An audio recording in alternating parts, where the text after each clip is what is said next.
भगवान देवादिदेव महादेव, भगवान शिव,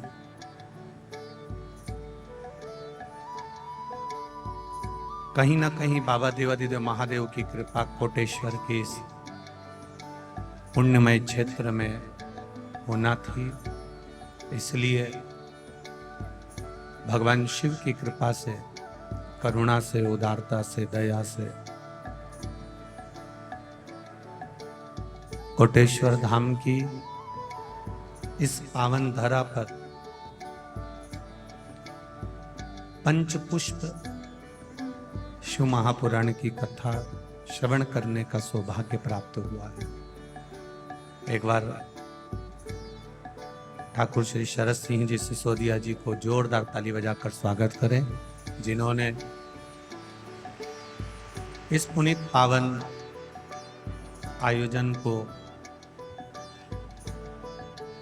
भगवान शिव की कृपा से आयोजित किया है। कि तेरी कृपा बिना न हिले एक भी लेते श्वास तेरी कृपा से। चोंगे जैसी आवाज आ रही है, उसको सेट करिए।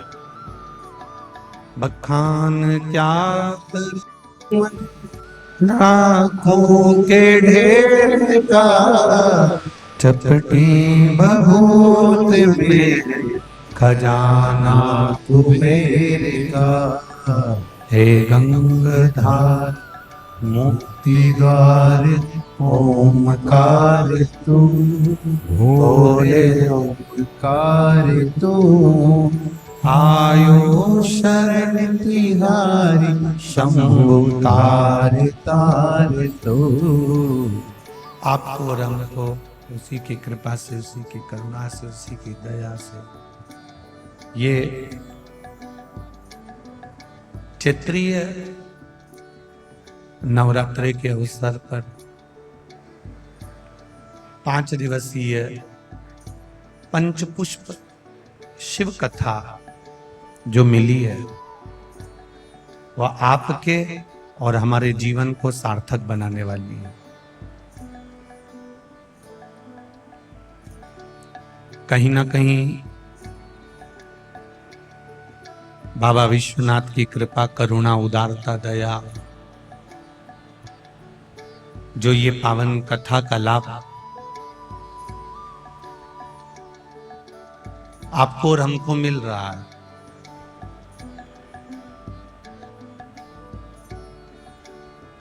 जीवन की एक बड़ी विचित्रता है कि ये मानव की जो देह है, मानव का जो शरीर है, मानव का जो स्वरूप है, एक पानी के बुलबुले की तरह है।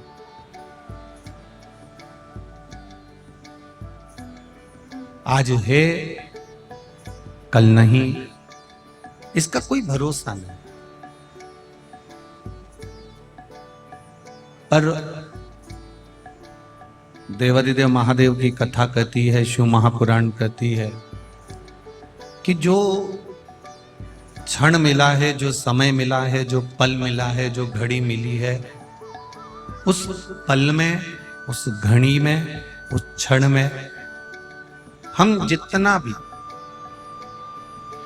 भगवत स्मरण कर सकते हैं, जितना भजन कर सकते हैं, जितना कीर्तन कर सकते हैं, जितना नाम जाप कर सकते हैं, जितना हम प्रभु को याद कर सकते हैं, उतना करें।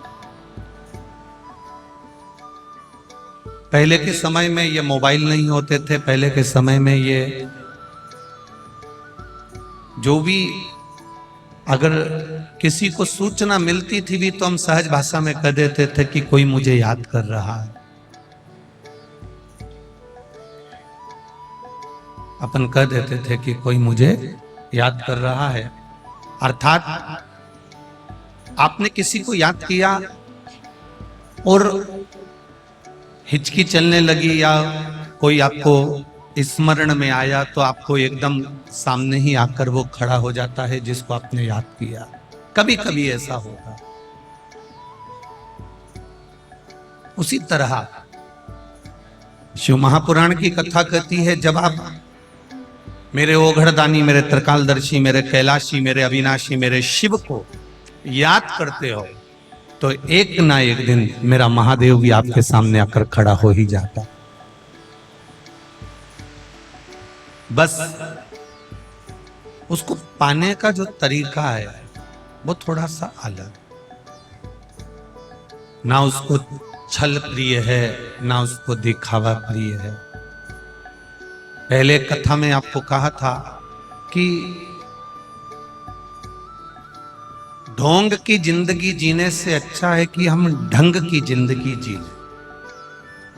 यदि हमने अपने जीवन में अपने इस संपूर्ण मानव की देह के अंतर्गत भी अगर एक कदम भी हमने अपने जीवन का ढंग का जिया है, हमने अच्छे सतमार्ग के अनुसार जिया है, तो ये निश्चित है कि हम फिर कभी इस मृत्यु लोक में जन्म नहीं लेंगे, हम उस महादेव के चरणों में जाकर रहेंगे। ये निश्चित था,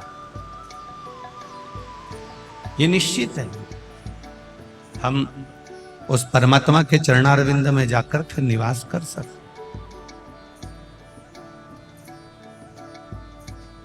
लाखों की संख्या में आपका आना, यहां पहुंचना,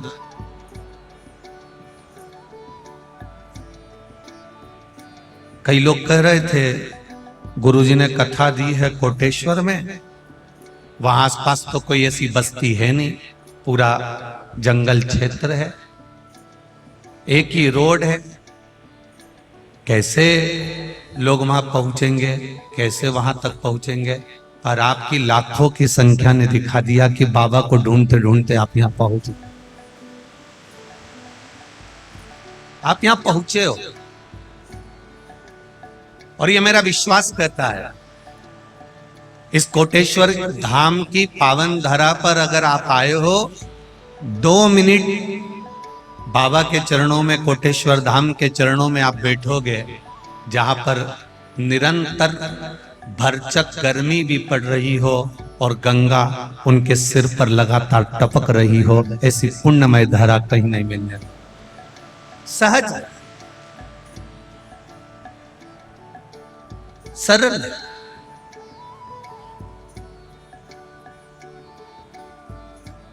ये शिव महापुराण की कथा केवल कथा नहीं है, ये हमारे तीर्थों का उत्थान करना भी जानती है, हमारे तीर्थों का विकास करना भी जानती है, हमारे तीर्थों पर कहीं ना कहीं किसी ना किसी रूप में हमें पहुंचाना भी जानती है।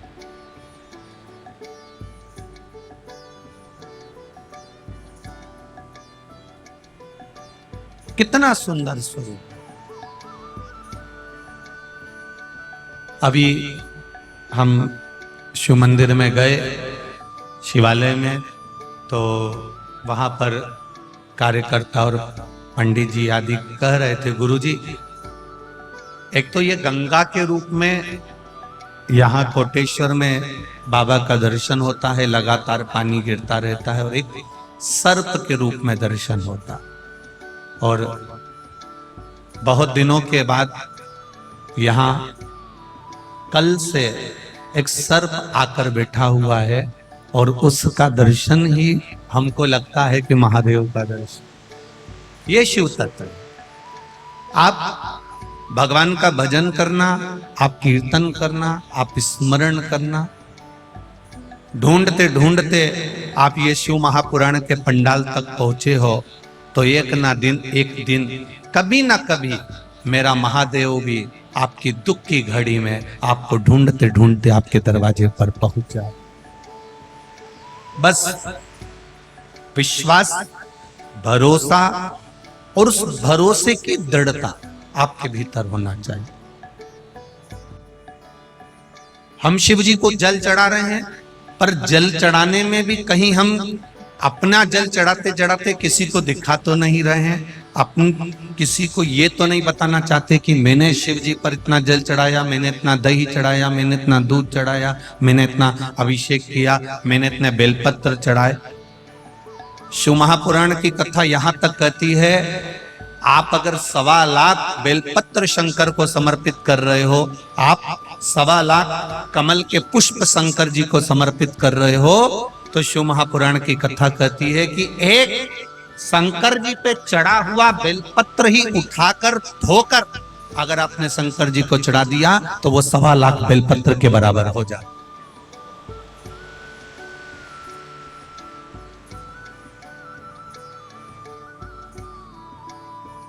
तुलसी का दल, गंगा जल, बेलपत्र और कमल का पुष्प, ये 4 चीजें कभी बासी नहीं होती।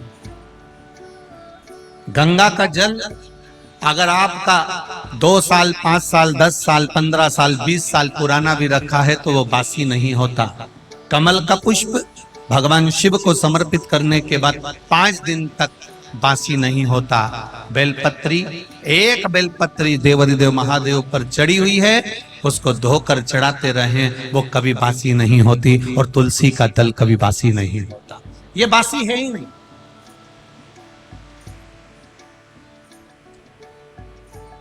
भागवत, रामायण, गीता, शिव पुराण, भगवान का भजन, कीर्तन, स्मरण, मंत्र जाप, आपके गुरु ने जो आपको जाप दिया है, आपके गुरु ने जो शब्द दिया है, आपने जो भगवान का नाम पकड़ कर रखा है, भजन पकड़ कर रखा है, ये कभी बासी नहीं होता। आप जब गाओगे तब वो ताजा, उसमें बासी का नहीं।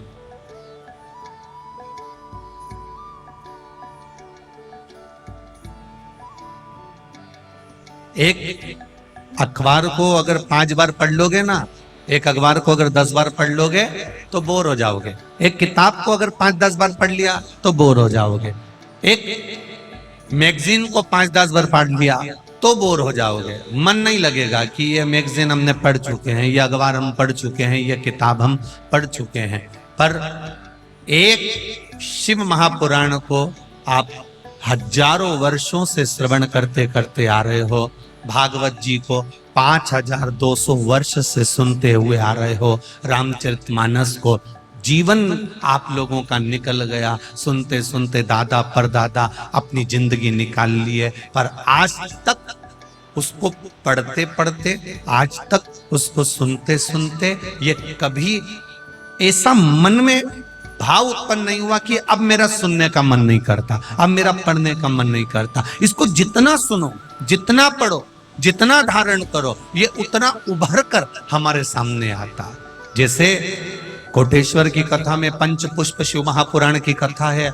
आज पूरा विश्व इस 5 दिन की कथा में भगवान शंकर को चढ़ने वाले 5 पुष्प को जानने के लिए बैठे, पूरा विश्व बैठे।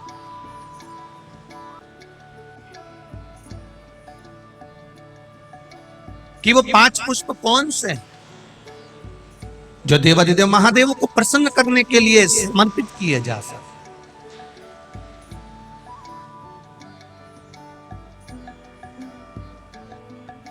और पुष्प की भी मूलता वो है, कितना विचित्र है हमारा शास्त्र।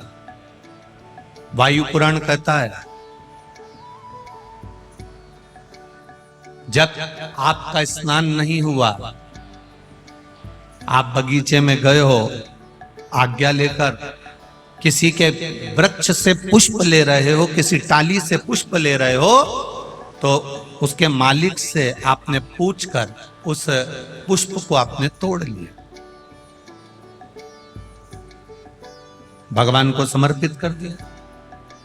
और यदि वही पुष्प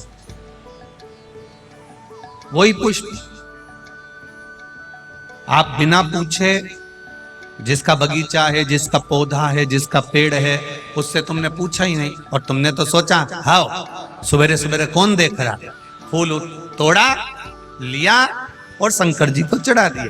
तो शिव महापुराण की कथा कहती है ये पुण्यता का कार्य नहीं है, यह पाप कर्म की शुरुआत हो जाती है। इसमें सुख का अनुभव नहीं।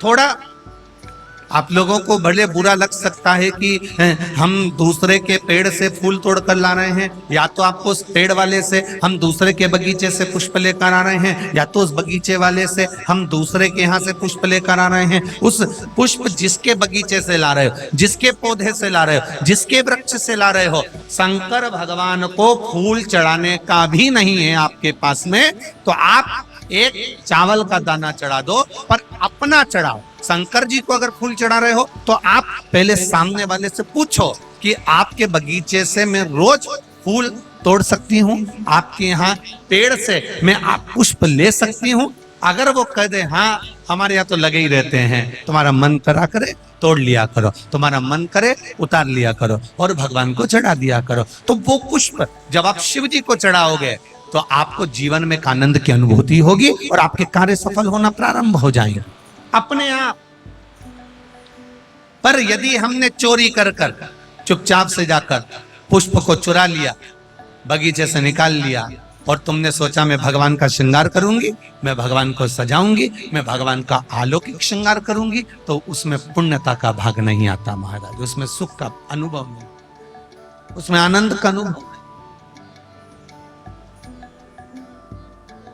मैंने तेरे ही भरोसे बाबा, तेरे ही भरोसे हवा बिच उड़ती जावांगी, बाबा डोर हटो छठीला में कटी जावांगी, भोले मैं तेरी ही पतंग, शंभो मैं तेरी ही पतंग, हवा बिच उड़ती जावांगी, बाबा डोर हथो छठीला में कटी जावांगी।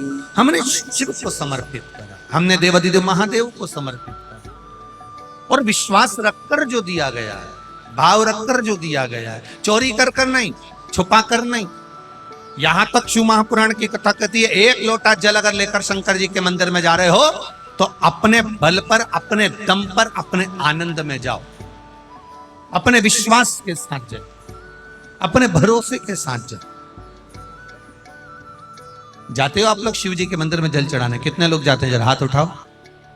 सभी जाते हो? धर लो वापिस धर लो, धर लो, धर लो। बोलबम का नारा है, आवाज नहीं आई, जरा दमदारी से बोलिए, बोलबम का नारा है। बस आपका जो हाथ अपने जल चढ़ाने का उठाया ना, उससे समझ में आ गया कि आप सब इकट्ठे और भोले जी के पट्टे, समझ में आ गया, समझ में आ गया। शिव तत्व को जाना है आप, जाओ उसके मंदिर तक, जाओ उसकी चौखट तक, उसके दरवाजे तक। जब हम उसकी चौखट तक, उसके दरवाजे तक, उसके मंदिर तक जाते हैं, उसके द्वार तक पहुंचते हैं, तो कभी ना कभी तेरे मंदिर में आना मेरा काम है और मेरी बिगड़ी बनाना तेरा काम। कभी ना कभी वो भी अपने दरवाजे तक दौड़ कर आता ही है, ये निश्चित है। हम जाएं, एक लोटा जल देवाधिदेव महादेव को चढ़ाने के लिए जाएं, पर विश्वास के साथ जाएं, भरोसे के साथ जाएं, दृढ़ता के साथ जाएं।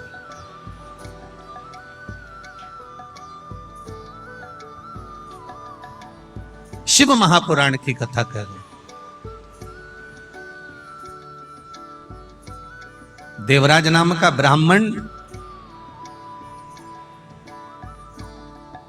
ब्राह्मण कुल में जन्म ले लेता है। पूर्व का कोई अच्छा कर्म होगा, कोई अच्छा कर्म होता है, तब जाकर अच्छे कुल में जन्म होता है।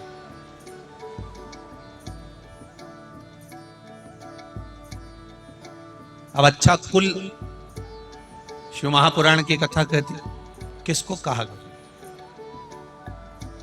अच्छा कुल किसको कहते हैं? खूब सारी जमीन है,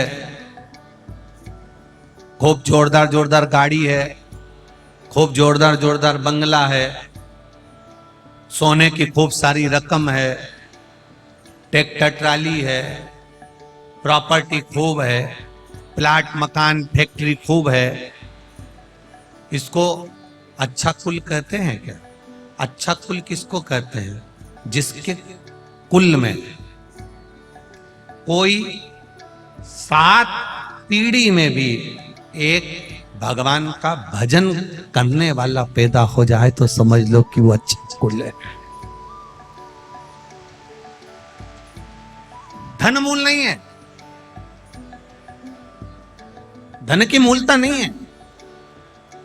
धन तो एक नर्तकी, नृत्य करने वाली, धन तो एक कहीं एक नाचने का स्मरण करने वाली भी कमा लेती है, ढेरों की संपदा इकट्ठी कर लेती है, करोड़पति बन जाती है, धनपति बन जाती है, वैभवपति बन जाती है।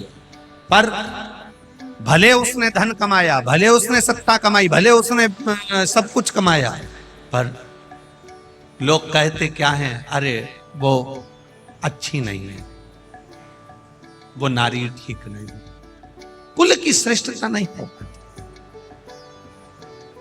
तुम्हारे यहां गाड़ी रहे, तुम्हारे यहां बंगला रहे, तुम्हारे यहां पर ट्रैक्टर ट्राली रहे, पर तुम्हारे घर में कोई बहू, कोई बेटी, कोई माता, कोई पिता, कोई बेटा, कोई पोता, कोई नाती, कोई पंती, कोई जमाई, कोई बेटी, कोई तुम्हारे 7 पीढ़ी में भी अगर कोई एक भगवान की सेवा में लगा है, मंदिर में लगा है, भजन में लगा है, नहीं मंदिर जाता, फिर भी थोड़ी देर घर में बैठकर राम नाम, कृष्ण नाम, शिव नाम जपता है, नहीं मंदिर जाता, कभी कभी सोमवार के सोमवार मंदिर तक पहुंच जाता है, रोज नहीं जा पाता, कम से कम 5 मिनट शिव की आराधना में लगा है। तुम्हारे घर की कोई बहन बेटी, कोई बहू, कोई पिता, कोई माता, कोई पुत्र, अगर तुम्हारे घर का एक व्यक्ति भी भगवान शिवालय में शंकर भगवान को 1 लोटा जल चढ़ा रहा है,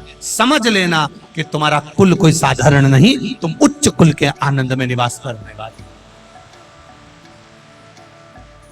अब गाड़ी है, बंगला है, जमीन है, जायदाद है, ट्रैक्टर है, ट्राली है, सब कुछ है, सुख सारा है, पर ये मन परमात्मा तक नहीं जा पा रहा, तो फिर वो सुख किस काम का? ये तो एक पीढ़ी का सुख है, आज भोगोगे, मरे, फिर 84 लाख योनियों में पड़े, फिर पड़े।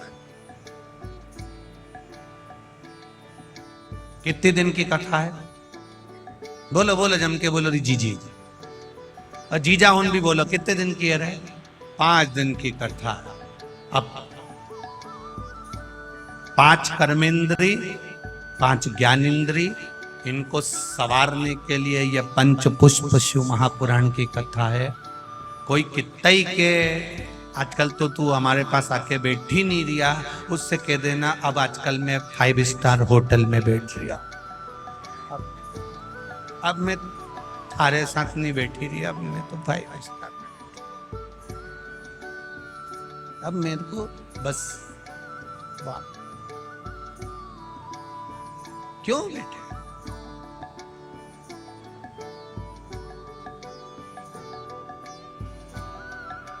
कितना महादेव जी बैठे हैं कोटेश्वर में, उनके ऊपर पानी दिन भर टपकता रहता है, और पानी भी इतना ठंडा, एकदम शीतल जल टपक रही है।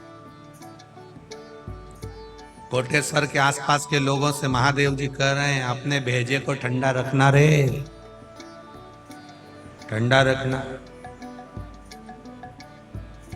ज्यादा बड़बड़ मत करना, मेरे जैसे चुपचाप, मैं जैसे बैठा हूं शांति से एक कोने में चुपचाप भेजा ठंडा करके बैठे रहो। क्या होगा उससे? जितना चुप बैठोगे, जितना मौन बैठोगे, कीमत अपनी वाणी की रख कर बैठोगे, तो दुनिया के लोग तुम्हें पूछने के लिए आएंगे। जैसे कोटेश्वर जंगल के अंदर है, पर दुनिया के लोग दूर दूर से यहाँ उनको पूछने के लिए आते हैं। आप चुप रहना सीख गए तो लोग आपसे पूछेंगे काका जी बोल क्यों नहीं रहे? ये बाबा बोले क्यों नहीं? क्यों नहीं बोले रे बाबा? क्यों? ए बना जी, तुम बोलो क्यों नहीं? ले सो। क्यों साहब? भैया जी, आवाज क्यों नहीं निकले तुम्हारी? क्यों जीजा जी, तुम्हारी आवाज क्यों नहीं निकले? क्यों जीजी भाई, तुम बोलो क्यों नहीं? जो नहीं बोले उससे कहा जाए कि तुम बोलो क्यों नहीं, और जो बड़बड़ करे जाए तो लोग कह रहे हैं भगवान कहां से आई री दादा, ये किनंग से ही इके मायका पूछे ही तो रहे दादा, इसके पूछे। और जब वो जाए नहीं तो घर के लोग नरियल चढ़ा के भेजे, अब मत आजेरी थारा हाथ, अब मत आ। और जो नहीं, अब जो बोले ही नहीं तो उससे शिव पुराण कह रहे, भगवान शंकर का संवाद कह रहा है। देवराज ब्राह्मण कुल में जन्मा जरूर है, ब्राह्मण कुल में उसका जन्म जरूर है, पर ब्राह्मण कुल से वो वंचित, ना वेद पढ़ना, ना शास्त्र पढ़ना, ना भगवान का भजन करना, ना कीर्तन करना, ना मंत्र जाप करना, ना स्मरण करना। कभी किसी मंदिर में जाकर एक दिया तक देवराज ब्राह्मण ने नहीं लगा।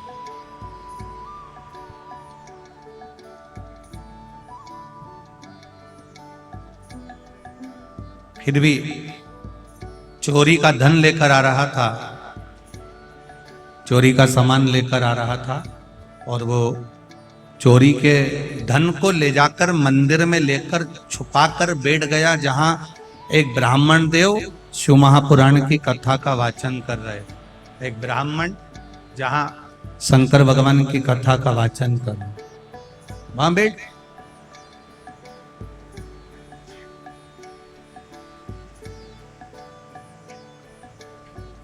शरीर में ताप, शरीर में बुखार, और जब शरीर में ताप पड़ रहा था, बुखार पड़ रहा था, शरीर ठीक नहीं था, तब ब्राह्मण देवता बार बार चिल्ला रहे थे हर हर महादेव। इसको बड़ा क्रोध आ रहा, इसको बड़ा क्रोध आ रहा था, और उस क्रोध के कारण ये वहां से निकलकर एक बेलपत्री के वृक्ष के नीचे जाकर बैठ गया।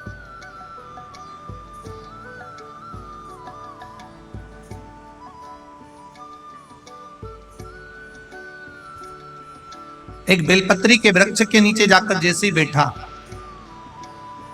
शरीर में कष्ट होने के कारण इसके प्राण छूट गए।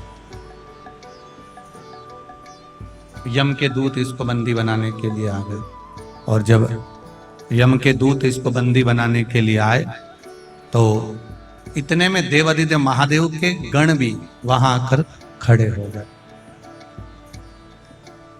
यमदूतों के साथ इसको ले जाने नहीं,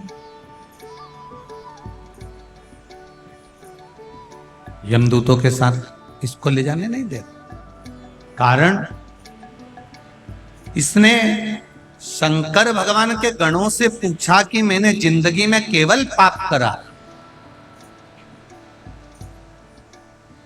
ब्राह्मण के घर में जन्म लेने के बाद भी मैंने कभी ब्राह्मण कर्म नहीं करा, ना रामायण पढ़ी, ना भागवत पढ़ी, ना शिव पुराण, ना कभी एक दिया लगाया, ना कभी भजन करा, ना कभी कीर्तन करा, ना कभी मंत्र जाप करा, ना कभी नाम जाप करा, तो फिर आखिर मैंने पुण्य कौन सा करा जिसके कारणवश मुझे भगवान शंकर का धाम मिल रहा है, शिव का लोक मिल रहा है, शंकर की चौखट मिल रही है।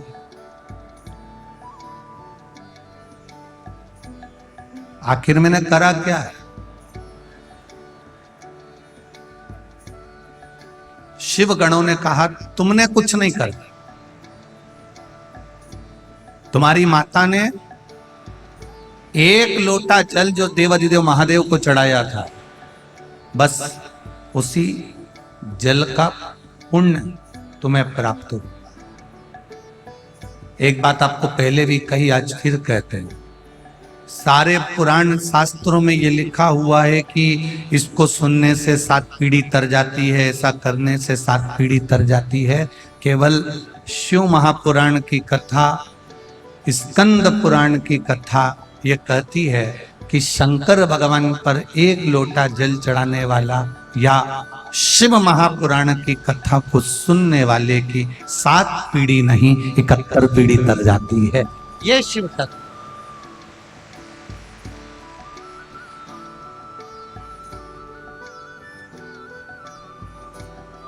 और कितना एक कथा सुनने के लिए बहुत घनी आबादी में आप लोग बैठकर कथा नहीं सुन रहे हो। कथा सुनने के लिए आप देखा जाए तो जो शंकर जी का मंदिर एकांत में है कोटेश्वर, एकदम अलग जंगल में आनंद के साथ मेरे महादेव विराजमान है।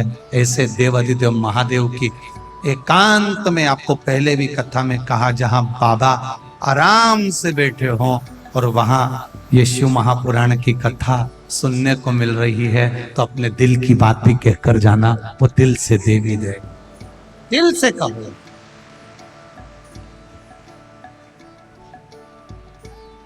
मैंने तेरे ही भरोसे बाबा, तेरे ही भरोसे हवा बिच उड़ती जावांगे बाबा, डोर हटो छटीला मैं कटली जावा। आप दिल से कहो।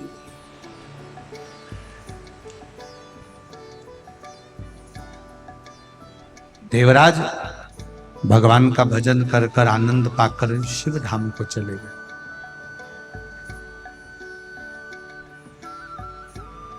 शिव जी पर चढ़ाने वाली वस्तु, शिव जी को समर्पित करने वाली वस्तु, शंकर भगवान को देने वाली वस्तु अपनी खुद की हो। पहले के लोग क्या करते थे, मंदिर जाते थे, मंदिर का ही जल भरकर शिव जी को चढ़ा देते थे।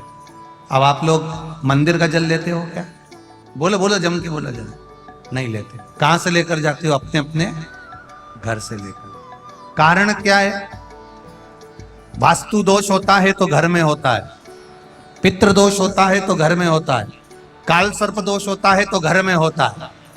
घर के हंडे में से, मटके में से, परिंडे में से जब हम 1 लोटा जल लेकर जाते हैं और शिव जी को समर्पित करते हैं तो अपने घर के सारे दोष अपने आप समाप्त हो जाते। केवल जल समर्पित कर देने, केवल जल चढ़ा देने पर सारे दोष मिट जाते, सारे दोष।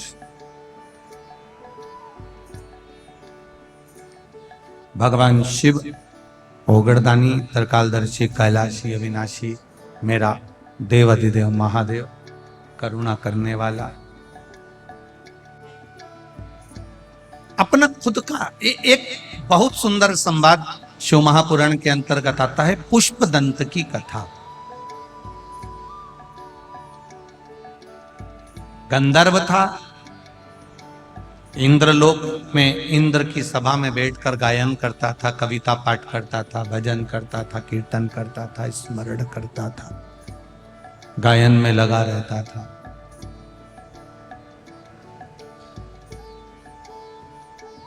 एक बार उसके मन में आया कि पृथ्वी पर मैं जरा भ्रमण कर कर आता हूं, पृथ्वी घूम कर आता हूं। और पृथ्वी पर भ्रमण करने के लिए वो गया।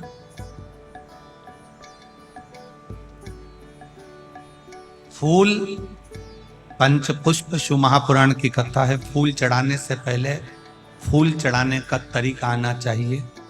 फूल चढ़ाने से पहले कौन से पुष्प आप देने जा रहे हो, वो फूल कहां से लेकर आए हो, उसका तरीका आना चाहिए। भले आपके पास में पुष्प नहीं है, आपने मंदिर कई पुष्प चढ़ाया, तो उसका भी तरीका आना चाहिए।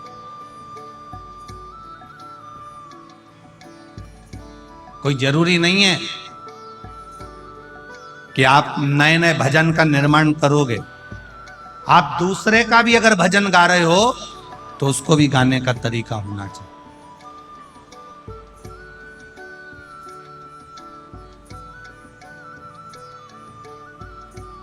पुष्पदंत गंधर्व है और गंधर्व के साथ में उसको वर प्राप्त है कि ये दिखेगा नहीं,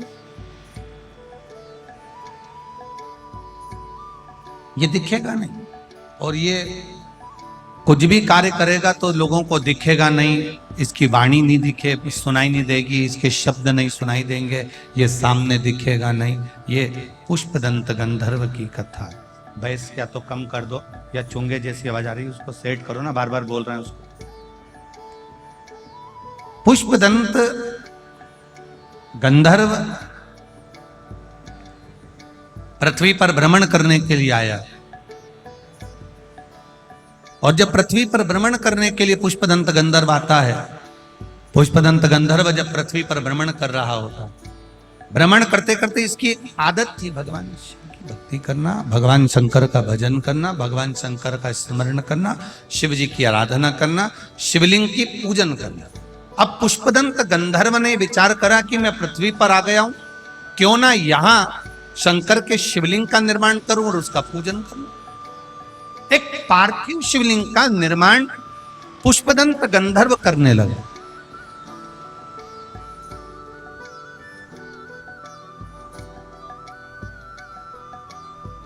और पार्थिव शिवलिंग का निर्माण कर कर उसका पूजन करता, कहीं से फूल पत्ती मिल जाते समर्पित कर दे। एक बार उसके मन में आया कि चलो जरा मैं भ्रमण कर कर आता हूं। भ्रमण करते करते करते करते राजा चित्ररथ के सुंदर उद्यान में, सुंदर बगीचे में पहुंच गए। कभी कभी आप भी जाते जाते रास्ते में किसी का पौधा देख लेते हो, किसी का पेड़ देख लेते हो, किसी का बगीचा देख लेते हो, किसी की वस्तु देख लेते हो, आपके भीतर भी वो भाव जागृत हो जाता है कि ये अच्छा फूल है, मैं भगवान के लिए तोड़ लेती हूँ। अभी नवरात्रे चल रहे हैं, लाल कलर का वो फूल होता है ना, तो लोग किसी के भी पेड़ से, किसी के भी बगीचे से, किसी के यहाँ से भी तोड़ कर ले आते हैं, देवी जी को चढ़ा देते हैं, बड़े प्रेम से पल्लू वल्लू लेके खुश होके। तुम सोचती हो कि देवी मैया प्रसन्न हो गई, देवी जी कह रही हैं अरे वो चोटी, बताओ, दूसरे के घर का चुरा कर लिया, दूसरे के घर का उठा कर लिया, दूसरे का सामान लेकर आ गई और चढ़ा कर कर रही है कि मैंने भगवान का पूजन कर दिया, भगवान की आराधना कर दी, भगवान की सेवा कर दी। ना, जैसे अपने घर का एक लोटा जल लेकर जा रहे हो, अगर किसी के यहां तुमने पूछ लिया कि हमें आपके बगीचे का फूल ले जाएं, वो आज्ञा दे दे तो ले जाओ।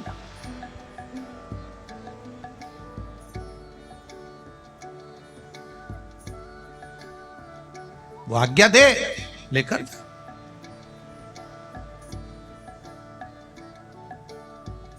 आज्ञा होने के बाद में फूल शिव जी को चढ़ा रहे हो तो वायु पुराण कहती है, वायु पुराण वर्णन करती है।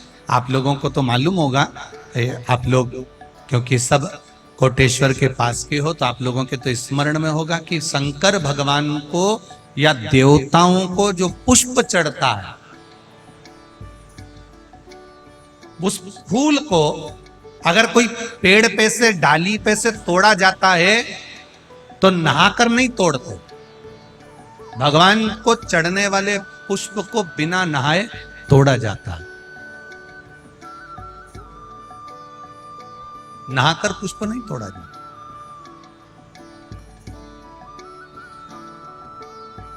कितने लोग हैं जो बगीचे से फूल तोड़ते होंगे तो नहा के तोड़ लेते होंगे, और कितने लोग हैं जो बगीचे से पुष्प तोड़ते हैं तो सुबह सुबह उठे, मंजन आदि करा, हाथ पैर धोया, बगीचे में गए, डाली पे से फूल तोड़े और भगवान को समर्पित करे। वायु पुराण, वायु पुराण का शब्द कह रहा है भगवान को समर्पित होने वाले पुष्प जब आप तोड़ते हैं, लेकर आते हैं, और पुष्प का एक नियम है, पुष्प धोया भी नहीं जाता। पुष्प को पानी में धोते नहीं, जैसा डाली से मिला है बस उसको लिया, रख दिया, जब आप पूजन करने के लिए बैठे और पूजन के समय पर उस पुष्प को तुमने उठाकर भगवान को समर्पित किया, भगवान को चढ़ाया, भगवान को समर्पित करना प्रारंभ करा। अब आप लोग कहेंगे गुरुजी शरीर बासी है, शरीर हमारा बताओ, हम स्नान करे नहीं है और स्नान नहीं करे और फूल तोड़ लिया तो वो फूल अशुद्ध नहीं हो गया? वो फूल शुद्ध ही नहीं हुआ। वायु पुराण कह रही है, वायु पुराण वर्णन कर रही है, भगवान को चढ़ने वाला पुष्प जब हम डाली पे से उतार कर लेकर आते हैं और लाकर हम भगवान के पास में कहीं स्थान पर रख देते हैं, और स्नान करने के बाद जब हम शंकर भगवान को याद, कोई भी राम जी को, कृष्ण जी को, ठाकुर जी को, देवी जी को वो पुष्प जब समर्पित करते हैं तो उससे ना जाने कितने कितने दोष हमारे जीवन के समाप्त हो जाते हैं। ये वायु पुराण वर्णन कर, ना जाने कितने कितने दोष हमारे समाप्त हो जाते हैं। ये वायु पुराण कर, ये वायु पुराण। अब पुष्पदंत गए, देखते देखते चित्ररथ राजा के बगीचे में प्रवेश कर रहे। अब चित्ररथ राजा के बगीचे में प्रवेश कर, बड़ा सुंदर बगीचा था, बड़ा सुंदर, देखकर मन में उमंगता आ गई कि मुझे इसमें से पुष्प तोड़ना। राजा चित्ररथ के बगीचे में प्रवेश कर गए, बिना पूछे, बिना जाने, बिना बात करे, बस बगीचे में गए और फूल तोड़कर, पत्तियां तोड़कर लेकर आ गए और लाकर उन्होंने भगवान शंकर को समर्पित करना प्रारंभ।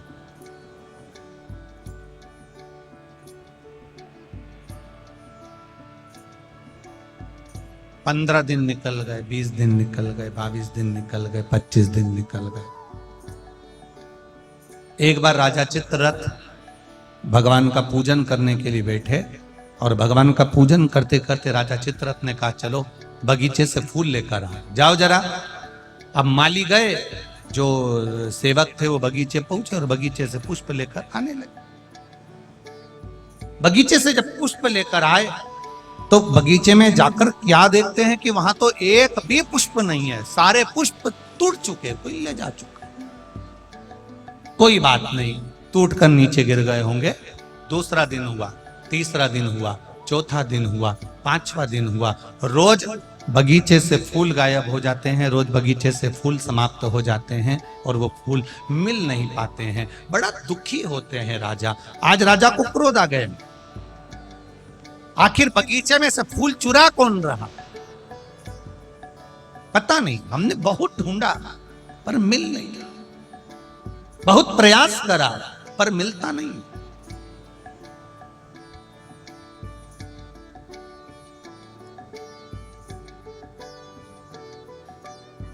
दूसरे दिन दूतों को बगीचे में चुपचाप से बिठा दिया गया, पर पुष्पदंत गंधर्व को तो वर मिला हुआ था, पुष्पदंत गंधर्व को तो आशीर्वाद मिला हुआ था कि ये दिखेगा नहीं, इसकी वाणी सुनाई नहीं देगी, इसके चलने पर इसके कदम की आवाज नहीं आएगी, इसको तो वर था। अब ना तो वाणी सुनाई दे रही है, ना कदम चलते हुए दिख रहे हैं, ना ये दिख रहा, और फूल टूट गए, ले गए। राजा को क्रोध आ गया। चित्ररथ राजा ने विचार करा कि मेरे यहां से रोज फूल जा रहे हैं, पकड़ाई में नहीं आ रहा, तो अब करूं क्या? राजा चित्ररथ शिव जी की उपासना करता था, भगवान शंकर का भजन करता था, शिव जी की आराधना में डूबा रहता था। आज उसने विचार करा शंकर जी पे से चढ़ा हुआ निर्माल्य बेलपत्र उठाया जाए और शिव जी पे से चढ़ा हुआ निर्माल्य उठाकर, बेलपत्र उठाकर बगीचे के आसपास में डाल दिया जाए।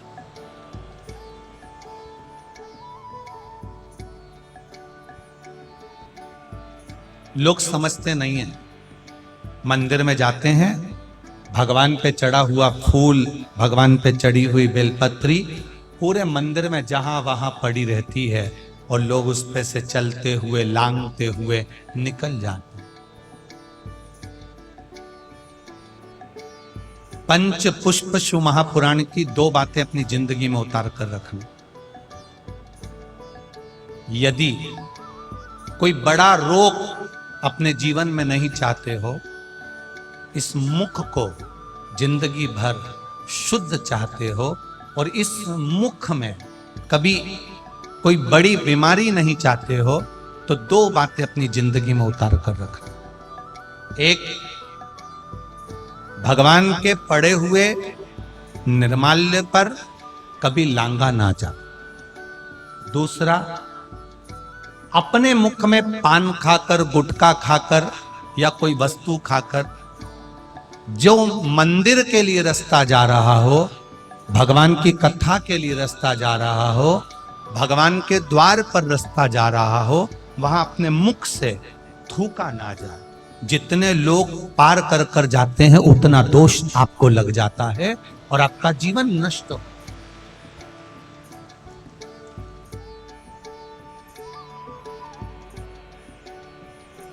बीच पथ पर जिस मार्ग से भगवान शंकर का शिवालय जा रहे हो, जिस मार्ग से भगवान के मंदिर जा रहे हो, जिस मार्ग से अगर कोई नारी, कोई पुरुष, कोई बच्चा, कोई बूढ़ा, कोई व्यक्ति एक लोटा जल लेकर भी अगर भगवान के मंदिर जा रहा है, उस मार्ग पर, बीच मार्ग पर अगर कोई थूकता है और उस थूक को जितनी बार लोग लांग कर मंदिर के द्वार तक जाते हैं, उतना उतना रोग इस शरीर के अंदर बढ़ता चले जाता है। इसलिए हमारे यहाँ पहले के समय में, आज के लोगों को तो स्मरण है कि नहीं है, पहले तो थूकने के लिए भी एक पीक दान होता था जिसमें थूका जाता था। आज के जमाने में तो आदमी पूरी पृथ्वी को पीक दान बना कर रखा है, जहां मर्जी पड़ती है वहां थूक देता है। ये श्रेष्ठता नहीं है। ये वसुंधरा, ये पृथ्वी, ये वसुंधरा, ये भूमि माता, ये पृथ्वी माता, जिसकी गोद में हम पाल पोस कर बड़े हुए हैं, जिसका दिया हुआ अन्न हम पा रहे हैं, जिसके आनंदमय आशीर्वाद से हम अपनी जिंदगी जी रहे हैं, इस पृथ्वी को भी नमन करना चाहिए। नमन, प्रणाम करना चाहिए।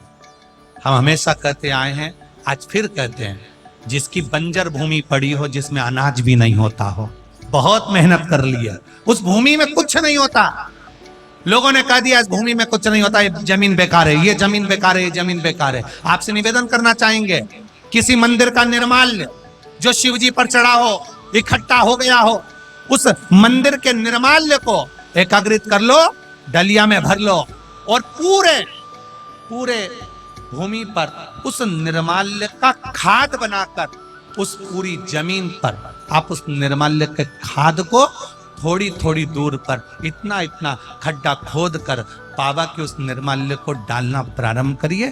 क्यों? क्योंकि उससे भूमि की उपज देवाधिदेव महादेव की कृपा से अपने आप बढ़ना प्रारंभ हो जाए। उसको रखो, डालो, सभी जगह पर नहीं, कुछ स्थान चिन्हित कर लो कि हाँ, ये बमूल का पेड़ है, इसके नीचे मैंने रख दिया, बे पीपल का पेड़ है, इसके नीचे मैंने रख दिया। उस निर्माल्य का एक बाबा से निवेदन कर कर, बाबा बस आपको लेकर जा रहा हूं, ये समझो कि आप मेरी भूमि को उपजाऊ आप बना सकते हो, मेरे जीवन को धन्य आप बना सकते हो। उससे दो फायदे होंगे। क्या? एक, निर्माल्य जो इकट्ठा होता है, लोग उसको ले जाकर नदी में डाल देते हैं, नदी में डाल देने से नदी दूषित हो जाती है, नदी में प्रदूषण हो जाता है। तो वो निर्माल्य जब आप जमीन में ले जाकर गाड़ोगे, डालोगे, तो नदी भी शुद्ध होगी और भूमि में भी उसकी खाद बनकर उस भूमि पर भी उसका शुद्धता का भाव जागृत हो। अब करो, आप कहो,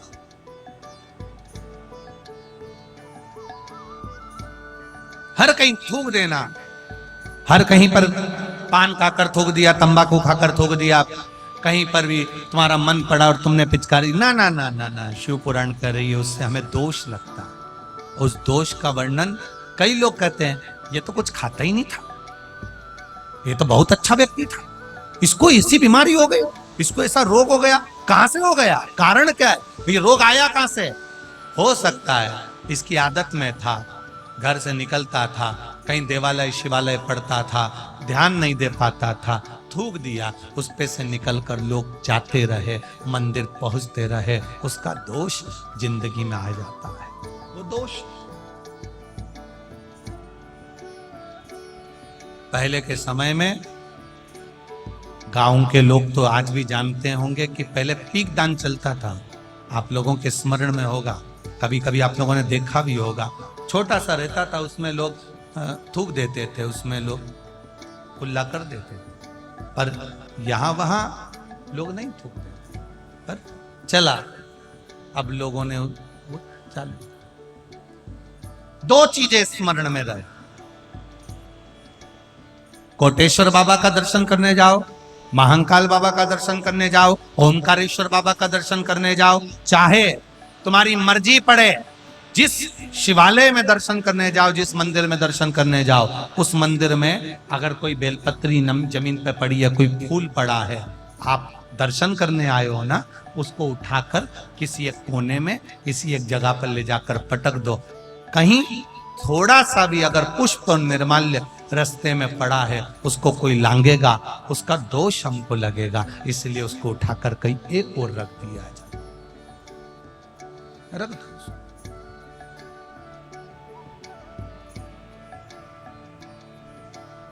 हम तो यहां तक कहते हैं, किसी मंदिर में पुजारी जी बैठे हैं, पंडित जी बैठे हैं, कोई आया दर्शन करने के लिए, आप भगवान की बेलपत्र, भगवान का पुष्प उसी को दो जो आपसे मांग रहा। कई बार विद्वज्जन उस फूल को, उस बेलपत्री को उठाकर उसको दे देते हैं जो उसका मोल नहीं समझता, और बाद में उसको ले जाकर कहीं पटक देता है। उसमें उसकी प्रधानता नहीं, उसकी प्रधानता। ये शिव महापुराण की कथा अगर आज कोटेश्वर में हो रही है, आदरणीय ठाकुर साहब श्री शरद सिंह सिसोदिया जी अगर इसको करा रहे हैं, तो उनका मूल उद्देश्य क्या है? इस शिव कथा में वही पहुंचता है जिसको शंकर भगवान पकड़कर खींचकर बुला लेते हैं। मूलता है कि इस कथा के माध्यम से जन जन का कल्याण हो, संपूर्ण विश्व का उद्धार हो, संपूर्ण जगत का कल्याण।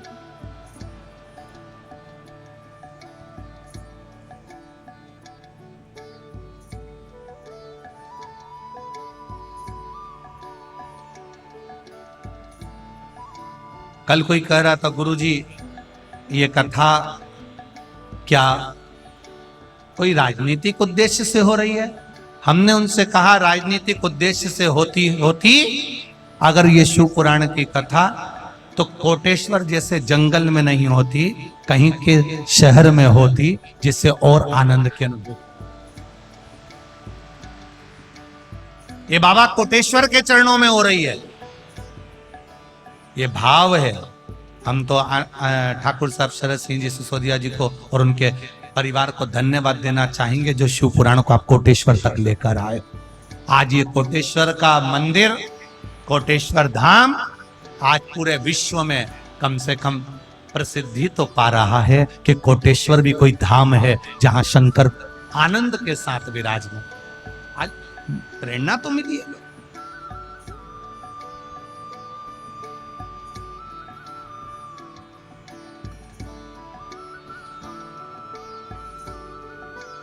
आज सब जगह पर, हर जगह पर लोग किसी न किसी रूप में धार्मिक क्षेत्र को प्रगति की ओर लेकर जा रहे हैं।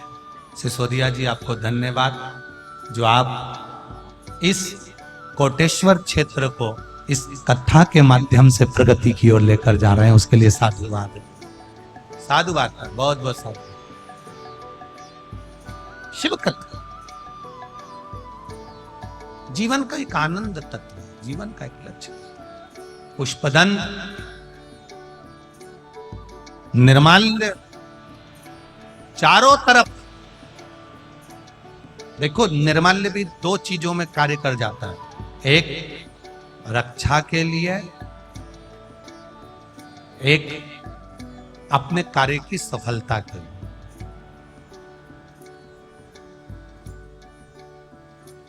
कोई बड़ी बीमारी होने पर शंकर जी पे चढ़ी हुई बेलपत्र जब हम उठाकर लाते हैं, उसको खाते हैं, वो औषधि का कार्य कर जाती है। करती कि नहीं करती? जिस कुएं में, जिस बावड़ी में, जिस बोर में, जिस स्थान पर पानी की कमी होती चली जा, हम निवेदन करना चाहेंगे वहां उस बोर के आसपास, उस कुएं के आसपास, उस बावड़ी के आसपास बेलपत्री के कुछ पौधे लगाना चालू कर दो।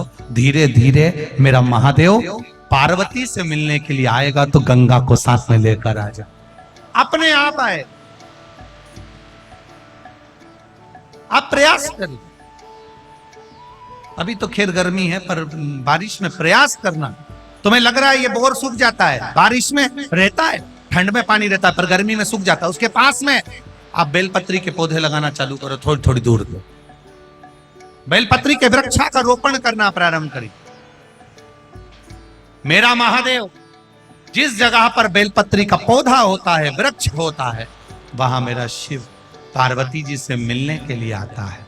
और मेरा महादेव अकेला नहीं आता, उसके सिर पर गंगा विराजमान होकर आती है। तो गंगा वहां रहती है, गंगा वहां विराजमान रहती है। आप करो,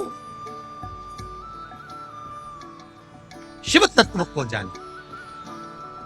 पुष्पदंत पकड़ाई में नहीं आ रहा था, तब उसी समय पर चित्ररथ ने शिवजी पे चढ़ी हुई बेलपत्र को छाट कर निकलवाया और चारों तरफ बगीचे के जो द्वार थे, उन द्वारों के सामने देहली पर वो बेलपत्र रख दी। और बेलपत्र रखी और चित्ररथ ने कह दिया, अब तुम चिंता मत करो, अब वो पकड़ा जाएगा। और पुष्पदंत वापिस बगीचे में फूल तोड़ने के लिए गया। जाते ही बेलपत्री पर उसका पांव रखाया, किसी को आवाज नहीं आई, पुष्पदंत दिखाई नहीं दिया। और अंदर जब प्रवेश कर गया, प्रवेश करते ही बस देव अधिदेव महादेव कैलाश पर विराजमान थे और उनको क्रोध आ गया, क्रोध आ गया। गुस्से में आकर भगवान ने श्राप दिया, पुष्पदंत कोई साधारण सा व्यक्ति होता जो मेरे निर्माल्य को लांग कर जाता है, मैं उसको छोड़ता नहीं। पर तू मेरा भजन करने वाला, तू मेरा स्मरण करने वाला, तू जानता है कि निर्माल्य की महत्वता क्या है, शंकर जी पे चढ़े हुए जल की महत्वता क्या है, शिव जी पे चढ़े हुए एक बेलपत्र की महत्वता क्या है, शंकर पर चढ़े हुए नैवेद्य की महत्वता क्या है। कितना कितना शिव महापुराण की विद्येश्वर संहिता के गीता प्रेस गोरखपुर की अगर आपके पास में शिव पुराण हो तो उसकी विद्येश्वर संहिता के 75 नंबर पेज को निकालना, 75 नंबर पृष्ठ को निकालना, 75 नंबर पेज को निकालकर पढ़ना। उसमें लिखा है शंकर भगवान की पूजा नारी हो, पुरुष हो, बच्चे हो, कन्या हो, स्त्री हो, वो जिस भाव से शिवलिंग की पूजन करती है, स्पर्श करती है, आराधना करती है, उसका जो मन में भाव प्रकट होता है, भगवान देव अधिदेव महादेव वेद व्यास जी लिखते हैं, शिव पूरा कर देते हैं। जो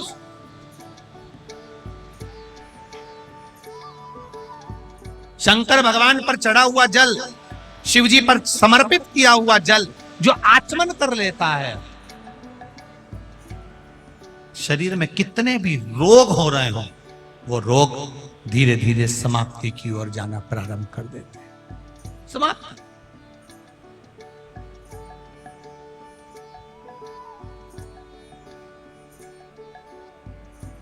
अब कई लोग कहते हैं कि साहब शंकर जी पे चढ़ा हुआ कैसे लें, शिव जी पे चढ़ा हुआ कैसे लें। ना ना ना ना, शिव महापुराण गीता प्रेस गोरखपुर की विद्येश्वर संहिता निकालो और गीता प्रेस गोरखपुर की शिव पुराण के 75 नंबर पेज को निकालकर उसमें स्पष्ट कहा गया, शंकर जी पे चढ़ा हुआ जल शिव जी पे चढ़ा हुआ कोई द्रव्य, शंकर द्रव्य नहीं, शिव जी पे चढ़ा हुआ कोई पदार्थ जो भगवान शंकर को नैवेद्य लगाया गया है, शिव जी को जो नैवेद्य समर्पित करा गया है, शंकर भगवान को जो खाने की सामग्री समर्पित करी गई है, उस वस्तु का, उस पदार्थ का, उस नैवेद्य का केवल मात्र अगर कोई संसार का मनुष्य शंकर भगवान के प्रसाद का मात्र दर्शन भी कर लेता है तो भी उसके रास्ते में आने वाली बाधाएं अपने आप समाप्त होना चालू हो जाती हैं। यहां तक वर्णन, यहां तक शिव पुराण कर, ये शिव तत्व यहां तक कर, ये ओगरदानी की कथा यहां तक। अब भगवान पुष्पदान के अंदर जा रहे थे, शिव जी के नेत्र खुल गए, भगवान शंकर को क्रोध आ गया। और देवाधिदेव महादेव को जब क्रोध आया, शिव जी को जब क्रोध आया, शंकर भगवान को क्रोध आया और उन्होंने कह दिया, पुष्पदन तू मेरा भजन करने वाला, पूजन करने वाला, अर्चना करने वाला, और तू गलती कर रहा है, मैं तुझे श्राप देता हूं। छुपने की कला, दिखने की कला जो तेरी थी, इसको मैं समाप्त करता हूं। और बस इतनी देर में तो चित्ररथ को पुष्पदंत दिख गए, पकड़ लिया, ले जाकर सभा में खड़ा कर दिया। चित्ररथ ने पुष्पदंत से पूछा, तुम कौन हो? मैं गंधर्व हूं, इंद्रलोक में रहता हूं। आपके बगीचे में फूल अच्छे दिखे थे, पुष्प अच्छे नजर आ रहे थे, इसलिए मैंने तोड़े। पुष्प अच्छे थे, मैंने तोड़े, भगवान की पूजन में ले गया। शंकर भगवान प्रकट होकर कहते हैं, रे पुष्पदन तू मेरी पूजन कर रहा है और चोरी की वस्तु से कर रहा है, ऐसी पूजन मुझे नहीं चाहिए, ऐसी पूजन नहीं चाहिए। आप देवाधिदेव महादेव की जब पूजन करने बैठो तो झोली पसार कर बाबा से कहा करो, बाबा इतना देना कि मुझे किसी के आगे हाथ फैलाने की जरूरत नहीं पड़े, तेरे दरवाजे से झोली भरा जाए और मेरा सब कार्य आपकी कृपा से हो जाए, बस इतनी कृपा नहीं थी। शंकर से आप निर्माल्य जैसे ही बेलपत्र रखी, तुरंत पुष्पदंत जब निकला, निकलते से पांव रखाया, दोष लग गया, जिसके कारण बस उसकी जो सिद्धि थी वो समाप्त। शिव जी कहते हैं, पुष्पदंत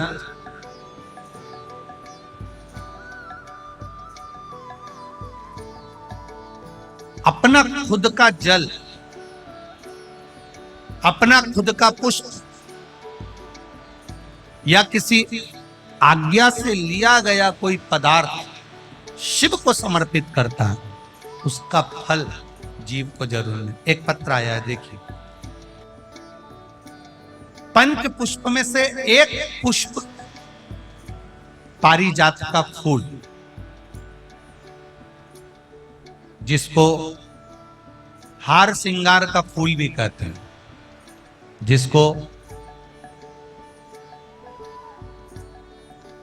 शिडली का फूल भी कहते हैं, पारिजात, हार श्रृंगार। मैं निवेदन करूंगा आस्था चैनल से कि पारिजात का जो पुष्प है उसका दर्शन भी आप सभी श्रोता भाई बहनों को टीवी के माध्यम से कराते जाओ। जितने लोग टीवी पर कथा सुन रहे हैं, जितने लोग फेसबुक यूट्यूब पर कथा सुन रहे हैं, वो भी इस पारिजात के फूल का दर्शन अवश्य करें। और एलईडियां लगी हुई हैं, उन पर भी आप आराम से पारिजात के फूल का दर्शन कर सकते। पारिजात का पुष्प, हार श्रृंगार का फूल, ऊपर से सफेद, नीचे जो उसकी डंडी होती है वो थोड़ी नारंगी होती, संतरे के कलर की होती, नारंगी कलर। महाराज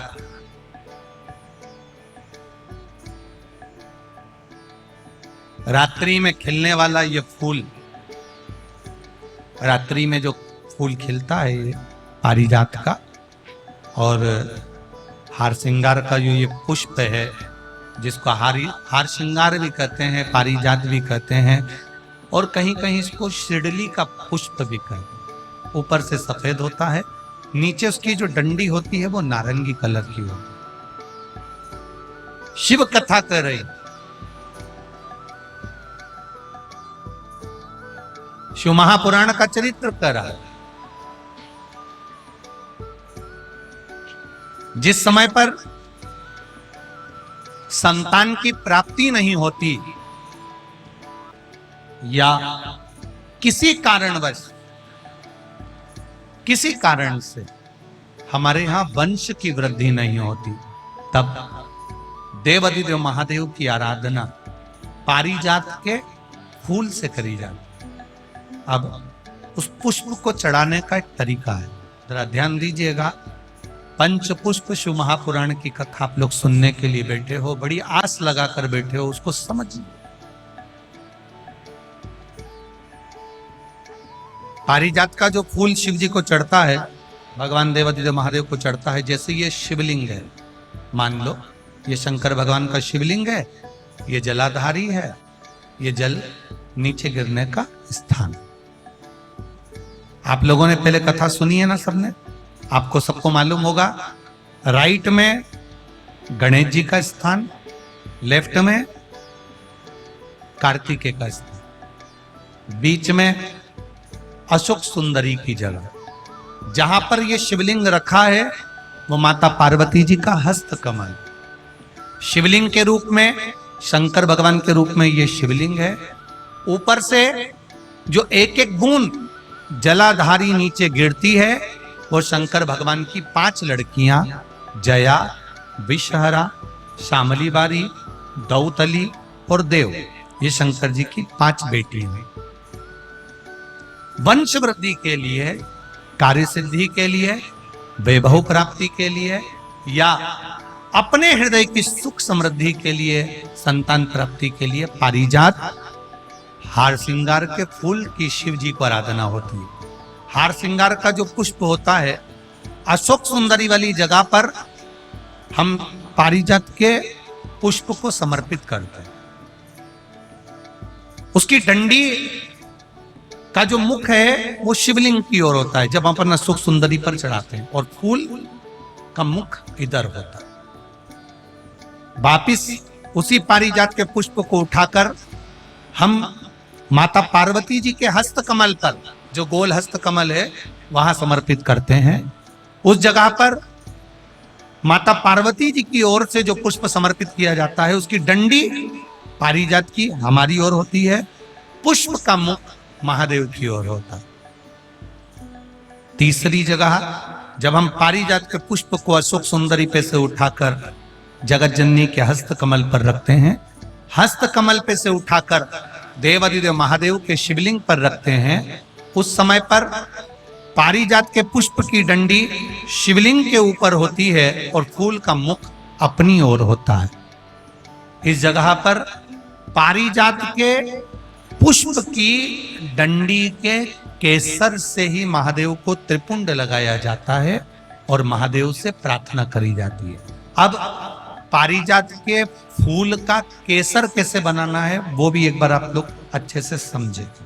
जैसे मान लो अभी पारिजात का तो फूल यहाँ पर नहीं है, पर आप टीवी पर दर्शन कर रहे होंगे।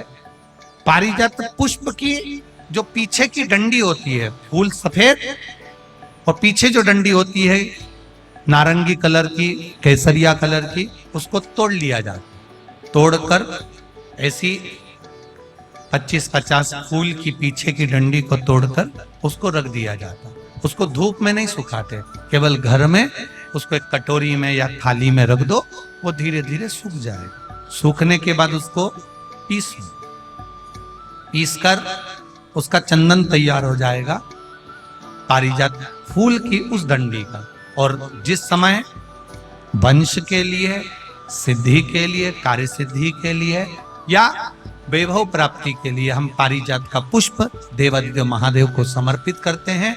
उस समय इसी को पानी में घोलकर देवादिदेव महादेव को जब आप लगाएंगे तो जैसे केसर घुलती है, केसर का जैसे कलर होता है, केसर जैसी सुगंध करती है, वैसे की वैसे ही ये पारिजात की जो डंडी आप लोगों ने सुखाई है, वही डंडी का जो चंदन बनाया है, शिव जी को लेपन करा है, उस समय पर अपने हृदय की बात आपने जो देवादिदेव महादेव को कही है, बस वही सुगंध हमारे जीवन में आना प्रारंभ हो जाती है। वो पारिजात हार श्रृंगार, अब जरा ध्यान दीजिएगा, हार श्रृंगार के पुष्प, पारिजात का जो पुष्प है, सोमवार की अष्टमी पड़ने पर यदि हम देवादिदेव महादेव की पारिजात के फूल से आराधना करते हैं, स्मरण करते हैं, तो उसका फल भी हमें अधिक प्राप्त हो। पारिजात हम तो यहां तक कहेंगे, अगर आपके यहाँ हार श्रृंगार का पेड़ लगा हो, पारिजात का पुष्प यदि आपके यहाँ होता हो, रात को खिलता है, सवेरे मिलता है, ऐसा पारिजात का अगर वृक्ष आपके यहाँ लगा हो तो प्रयास करना। 12 महीने शिवरात्रि आती है, बोलो आती कि नहीं आती? आती है ना 12 महीने। 12 महीने शिवरात्रि आती है। कैलेंडर पर एक गोला बनाकर रख देना कि हमको ये शिवरात्रि आई है, हर महीने की शिवरात्रि तुम्हारे ध्यान में रहेगी। एक पारिजात का पुष्प, हार श्रृंगार का पुष्प एक अगर देवादिदेव महादेव को आपने चढ़ाना चालू कर दिया, समर्पित करना प्रारंभ कर दिया, तो आपको पीछे पलट कर देखने की जरूरत नहीं पड़ेगी, महादेव हाथ पकड़ ही रहे। पारिजात का पुष्प शिव को समर्पित।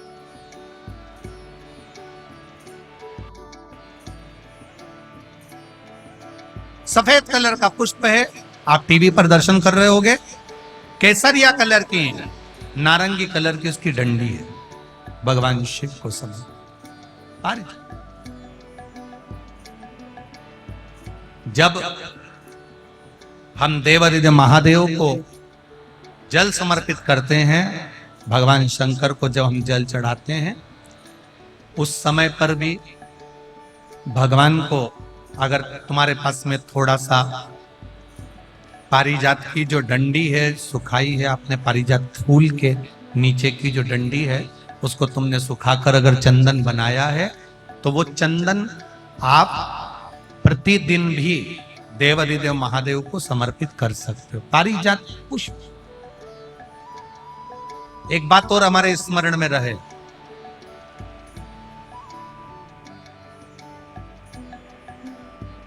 भगवान शिव को जो ये 5 तरह के पुष्प समर्पित करे जाते हैं, इन पुष्पों की डंडी जो पीछे लगी होती है, इसको तोड़ा नहीं जाता शिव जी को चढ़ाते समय। इसका स्मरण आपको।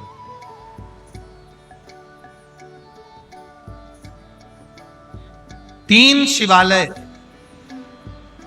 ऐसे हैं जहां पर पारिजात के पुष्प को समर्पित कर देने से, भगवान शंकर को अगर पारिजात का पुष्प समर्पित किया जाता है तो मनवांछित फल की प्राप्ति होती है। पहला, मां नर्मदा से निकला हुआ कंकर नर्मदेश्वर महादेव। अगर कहीं नर्मदा जी के कंकर से शिवलिंग बना हुआ है तो मां नर्मदा के शिवलिंग पर पारिजात का पुष्प समर्पित होता है। दूसरा, जो शिवालय एकांत में हो, एकांतेश्वर महादेव जो एकांत में बैठे हो, भले ओटले पर बैठे हो, अकेले बैठे हो, एकांत में बैठे हो, वो एकांतेश्वर महादेव पर भी पारिजात का पुष्प समर्पित कर देने से, अगर कोई अदालत का कोर्ट केस होता है तो बाबा देवादिदेव महादेव का मात्र पारिजात पुष्प का स्मरण या उसको समर्पित कर देने से भी फल की प्राप्ति होती है। तीसरा, ऐसा शिवालय जो नदी के तट पर हो, सरोवर के तट पर हो, कुंड के तट पर हो, बावड़ी के तट पर हो, कुएं के तट पर हो। आप सब लोग तो ग्रामीण क्षेत्र के निवासी हैं और जितने लोग भी कथा सुन रहे हैं आस्था चैनल पर, फेसबुक, यूट्यूब पर, सबके स्मरण में होगा पहले हमारे जो पूर्वज होते थे वो कुआं बावड़ी के पास में शंकर जी का शिवलिंग रख देते थे। ध्यान में होगा, जिसको स्मरण में होगा उसको मालूम होगा। शिवलिंग लाते थे और जहां कुआं होता था, बावड़ी होता था, तालाब होता था, नदी होती थी, उसके तट पर, उसके पास में शिवलिंग रख देते थे। कारण क्या है?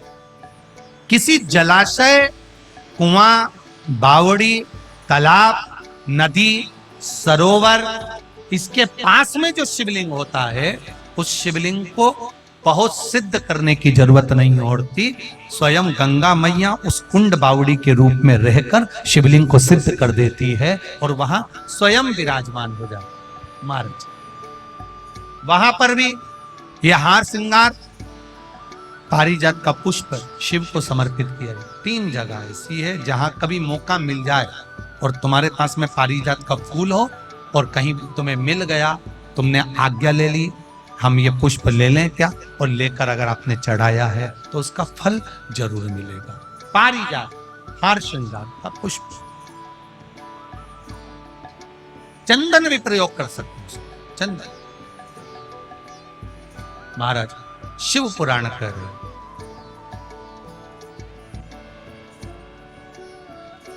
चंचुला देवी ने अपने पति बिंदुक के लिए शिव महापुराण की कथा तुमरुका जी से करवाई और तुमरुका जी चंचुला देवी को जो कथा कहते हैं, देवाधिदेव महादेव ईश्वर जी गोरा जी बनकर, गणा और गोर बनकर, गणगोर बनकर मेरे देवाधिदेव महादेव माता पार्वती जी के साथ में शिव महापुराण के यजमान बनते हैं। 16 दिन भगवान शंकर को श्रृंगार में लगते हैं, 16 दिन माता पार्वती को श्रृंगार में लगते हैं। शिव जी को जो 16 दिन लगे वो 16 संस्कार हुए और माता पार्वती को जो 16 दिन लगे वो 16 श्रृंगार हुए। ये 16 दिन की गणगौर आज भी हमारे यहाँ पृथ्वी पर होती है। ईश्वर जी गोरा जी बनते हैं, गणा गोर बनते हैं